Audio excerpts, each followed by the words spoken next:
یوم آزادی کے حوالے سے ریلی نکالی جا رہی ہے اپنا ریلوے چوک سے اپنا عزیز روڈ چوک تک. یہ سب ریلی میں شرکا آپ دیکھ رہے ہیں کہ موجود ہے. اور یہاں پر اس وقت ہمارے ساتھ جو موجود ہیں ان کی تنظیم کے لوگ موجود ہیں.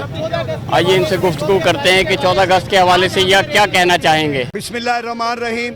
میں یہ بتانا چاہوں گا میرے ساتھ جو بچے کھڑے ہیں, بڑے کھڑے ہیں, بوڑھے کھڑے ہیں, ان کو میں بتانا چاہتا ہوں کہ پاکستان کی قدر کیا کرو.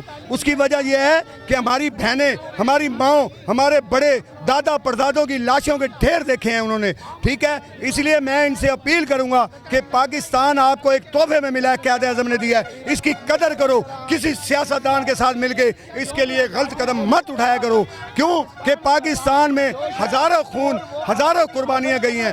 اور میں چاہوں گا کہ یہ میرے بچوں کو پیغام کہ پاکستان کا ایک پودا بھی نہ توڑا کرو, یہ ہمارے لیے قیمتی ہے. اور اس کے ساتھ میں مبارکباد دینا چاہتا ہوں مکہ اپنا دفاع جو معاہدہ ہوا ہے اس کی میں مبارک دینا چاہتا ہوں. اور پاکستان زندہ باد. بسم اللہ الرحمن الرحیم.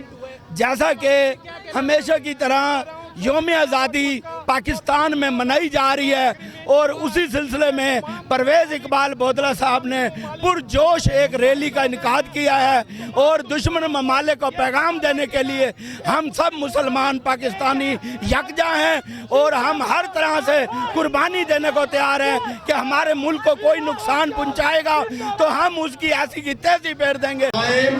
آج آزاد ہیں صرف قائد اعظم کی وجہ سے, ان کی محنت کی وجہ سے, اپنے بزرگوں کی, اپنے آباء و اجداد کی قربانی کی وجہ سے. نہیں تو آج ہم بھی کسی کے غلام ہوتے, ہم بھی کسی کے غلام ہوتے. لیکن قائد اعظم کی محنت کی وجہ سے ہم لوگ آج آزاد ہیں اور ہمیشہ آزاد رہیں گے اور ہندوؤں کو منہ توڑ جواب دیں گے انشاءاللہ. پاسپورٹ ٹیکسی رکشہ یونین کے زیر اہتمام اس وقت ریلوے چوک تک ریلی نکالی گئی, جس میں ہزاروں کی تعداد میں عوام اور ان کا جو جوش و خروش قابل دید ہے. اس بچے بھی جوش و خروش کے ساتھ شامل ہیں.